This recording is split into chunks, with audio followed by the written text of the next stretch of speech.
যে দৃষ্টিভঙ্গি দুই ধরনের, এক প্রোঅ্যাক্টিভ, এক রিঅ্যাক্টিভ।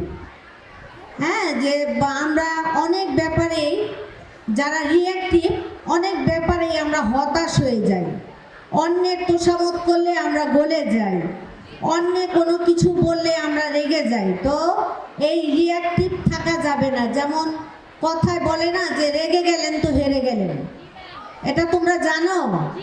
তো রেগে গেলেন তো হেরে গেলেন এর একটা সুন্দর উদাহরণ আমি দিতে চাই, তোমরা শুনবা? আচ্ছা, আমেরিকান একটা গল্প। আমেরিকান একটা গল্প, একটা ধনকুবের একটা মাত্র মেয়ে।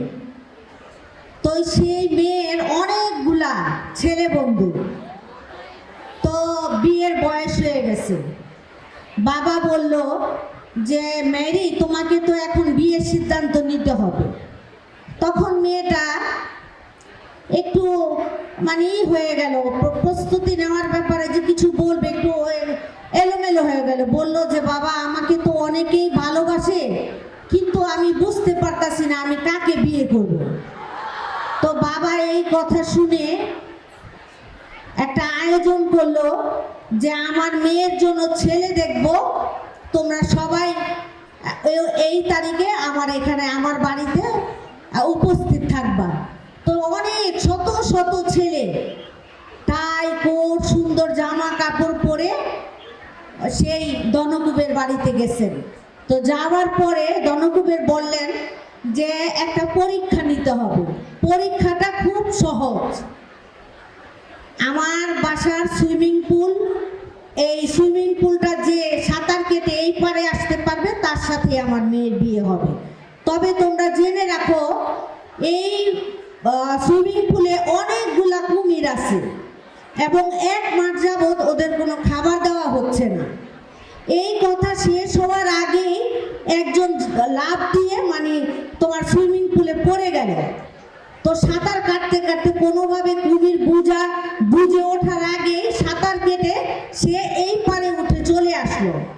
তখন এই আকস্মিকতায় মেয়েটা মেরি দৌড়ায় তাকে জাপড়ায় ধরে বলল যে তুমি আসলে আমার স্বামী হওয়ার উপযুক্ত একজন।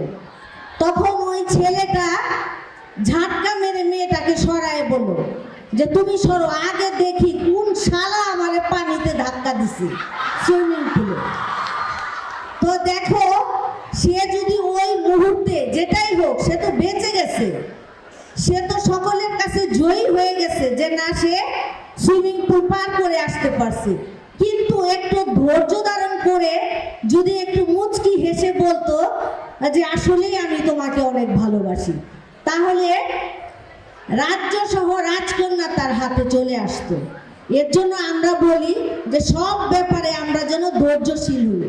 আমাদের জীবনে যদি কোনো ব্যর্থতা থাকে, সেটার কারণ হচ্ছে ধৈর্যের অভাব